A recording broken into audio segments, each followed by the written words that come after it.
Le centre de Bullion qui est très bien équipé avec des infrastructures qui sont adaptées à la rééducation. Mais malgré ça, ils étaient dans l'obligation de faire appel à l'association pour un complément de programmes, de cours et de professeurs.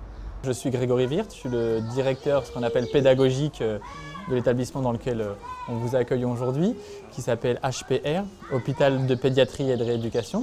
Donc moi je suis le directeur de l'école. Donc c'est un hôpital public du ministère de la Santé qui par convention travaille avec l'éducation nationale, où nous avons une école qui s'appelle une unité d'enseignement dans laquelle il y a 10 classes. Donc nous scolarisons de la grande section de maternelle jusqu'à la classe de 3e, en passant par des classes d'enseignement adaptées et des classes spécialisées.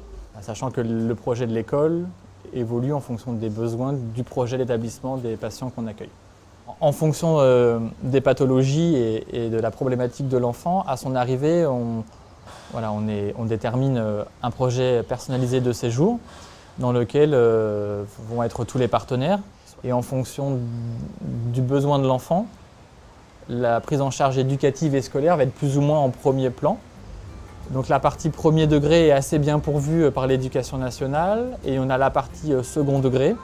C'est-à-dire que le second degré, c'est tout ce qui est autour du collège, où là nous avons une dotation horaire aussi qui est rattachée au collège de Bonnel, la commune de secteur, qui est un collège ordinaire, dont les enseignants viennent 1 heure ou 2 par jour ou dans la semaine donner des cours à nos collégiens. Et cette enveloppe-là tend à diminuer de temps en temps, ce qui du coup ne répond pas nécessairement à tous les besoins en termes d'enseignement.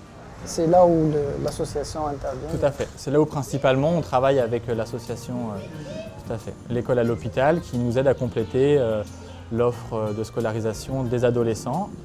Et lorsqu'on identifie un besoin d'enseignement qui pour nous relèverait de l'association, nous avons souvent cette discussion de trouver parfois en premier lieu des réponses éducation nationale.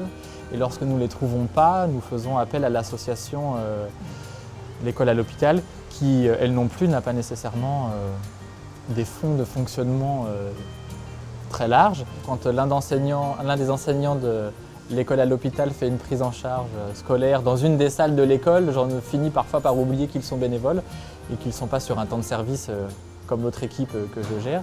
Et donc c'est vrai que je pense qu'on ne les remercie pas suffisamment du temps qu'ils nous accordent, du trajet qu'ils font d'ailleurs pour venir jusqu'à la forêt de Rambouillet et la vallée de Chevreuse pour 1 heure d'enseignement. Donc c'est vrai qu'ils sont bénévoles, même s'ils sont retraités, ils accordent de leur temps.